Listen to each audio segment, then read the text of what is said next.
I'm Jesse Petrea. I represent District 166, which I was born and raised in.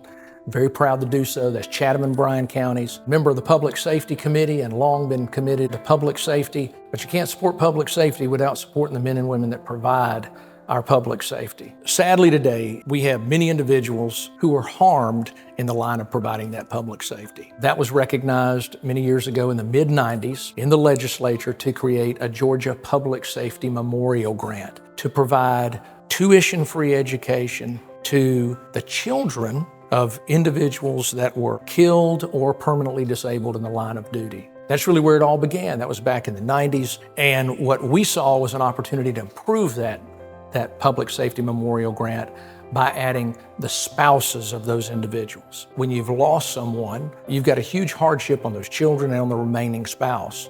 And so the goal was to give every opportunity to that remaining spouse to be able to better themselves and better support their family going forward. And then we did a couple of other things. We actually also made it to where they can attend part-time rather than just full-time, to be more realistic in today's times with the way people seek an education, and particularly in a circumstance like this.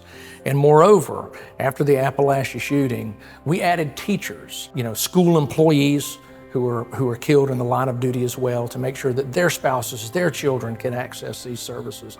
This was the right thing to do. These are the people that are putting their life on the line to protect public safety. And they need to know that if something happens to them, they're not gonna have to worry about their families. That's what this was all about. I loved it when I heard it, and I aggressively pursued it, and I'm so glad we were able to finally get it done.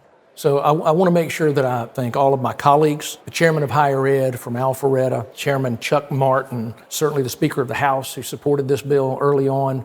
And I have to thank the governor for signing the bill. That bill is now law, and we're very proud of that. It sends a message to law enforcement that the community appreciates them. And if ever there's a time to send that message, it's today. Because sadly, across this country, and you're seeing it on the news every night now, we've got a large contingent of society that almost sees law enforcement as the enemy. They are not. They are protecting our families, our children every day, all day long. We've got to send the message we support them. And it's nice to have an organization like the 200 Club that is showing that in spades, that we are here for you, we're gonna look out for you, and if something terrible happens to you, we're gonna take care of your family.